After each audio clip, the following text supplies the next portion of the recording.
Hello guys, and this is Storm Eagle Gaming, and this is my review of the Plastopian War so far, and I'm doing this again for you guys. So here it is. This is Plastopia, the world of the RMN nations of the Green Federation, Red Union, Yellow Republic, Orange Salted, Grey Kingdom, Blue Empire, and the Purple Horde Confederation. For 160 years of the Plastopian calendar, these nations lived in general peace with occasional small wars happening here and there. But in the year 160 of the Plastopian calendar, the Yellow War of Independence would be the first large-scale war seen in the Plastopian world, as the Yellows and Oranges fought a brutal war against each other for the Yellow mainland. Other nations will form alliances around the crisis, with the Reds and Greys and Purples supported the Orange Salted, while the Blues and Greens supported the Yellow Rebels. After a 5-year brutal war, the Yellow Republic would be formed, and the Orange Salted would swear vengeance against the Red Yellows for the war and hope to conquer them again. After this conflict, more larger scale wars would occur throughout Plastopia, with the first and second Green-Red Wars, the Grey Invasion of Hollow Blue, and the Yellow-Purple War and Green-Orange Wars. These wars would form the coalitions that would take form as the GBY Alliance of the Greens, Yellows, and Blues, and the RGPO Union, the Red, Greys, Purples, and Oranges. However, despite the increased hostilities, no one declared a world war for a couple of decades, leading to a rise of the RMN population to the billions. That was until the year 2020 that the Orange Sultan Oras I would help the Purple Horde launch the Great Plastopian War, starting with the invasion of the Yellow Republic. Within days of this invasion, the Greys would themselves launch mechanized assaults against the Blues, and the Reds launched assaults on the green-held islands near the Red Union. Alright, that's part 1. In year 1 of the war, the Yellows at first struggled against the Purple-Orange invasions as its militia attempted to slow down the invaders with heavy cost. The invaders thought the Republic would collapse under the weight of the superior forces. However, the Yellows fought back ferociously with everything they had, and the Yellow President Yamato was able to rally the Yellow Nation to the defense of the Republic. Millions would join the Yellow Army, and factories turned out military equipment to his forces. This and the excellent leadership of the Yellow Commander Yakaza would lead to the invaders being driven out. The Blues themselves would stop the Greys and also push them back to their own territory after a year of back and forth fighting. The Greens would also launch a brutal naval war against the Reds while sending troops to support their allies. During year 2, the Reds would attempt their own invasion of the Yellow Republic as well, but would again lose to the Republic after a short amount of time, and then plan their invasion of the Green Federation, which they hated so much. The Blues would then launch Operation Crown to invade the western side of the Greys, resulting in tens of thousands of casualties on both sides into the winter. The Purple soon after evacuated from the Yellow mainland after losing one of their two armies in the invasion. The Reds would invade the Green mainland, but would bog down due to the first battle on the Naco River. During all of this, the Blues and Yellows launched an invasion of the Orange Sultan in 4 months of fighting.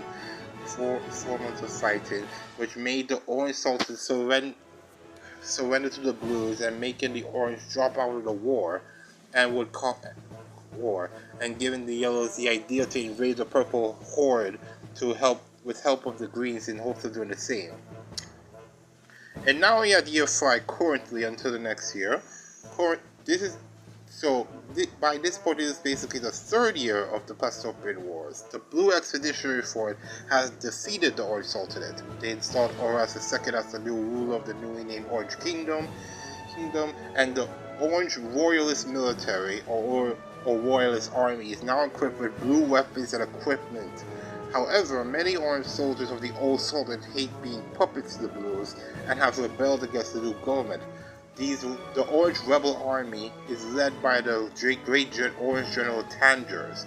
Currently, the rebels hold the eastern side of the island of the country, with Other cells fight similar battles in the West.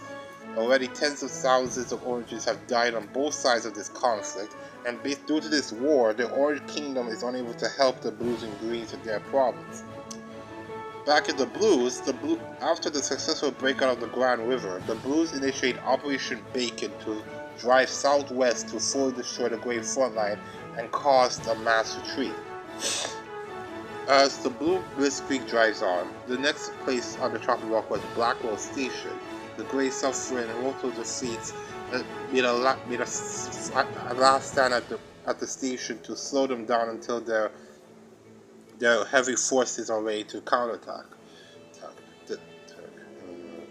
And after, and this led to the third battle of Grenenberg. The only Grey forces of the area were the 388th and 188th Infantry Divisions.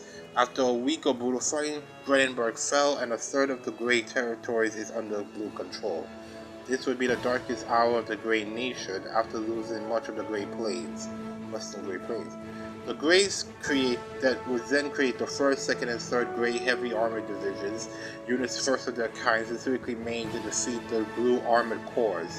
So the Greys launched Operation Cinder to retake the west of the Blues and would destroy the three Blue Armored Divisions in the area. After the destruction of half the 2nd Blue Armored Corps, the 292nd Grey Heavy Division launched a heavy assault on Victoria Ridge to overwhelm the rest of them. This would lead to a 10-day battle in brutal fighting between the two until the Blues fell back to Grenenberg, and would soon later lose it to the Greys. But in return, the Blues would also launch their small counterattack there to reach the suburbs of the Grenenberg until recently, with them being forced to fall back to another heavy Grey counterattack.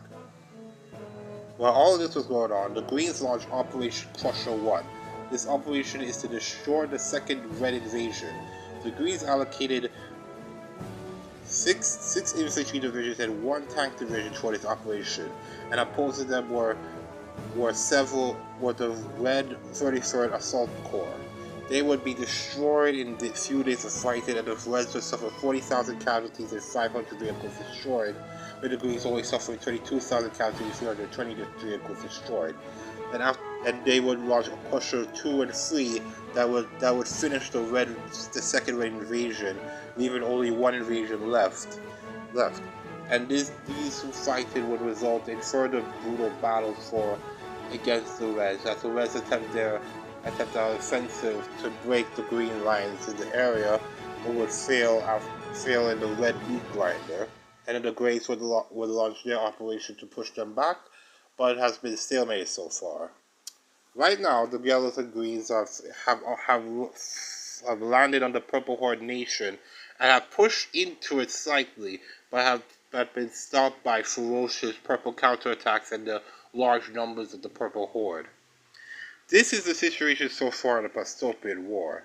I hope to see you guys next time, and hope to see you then. See ya.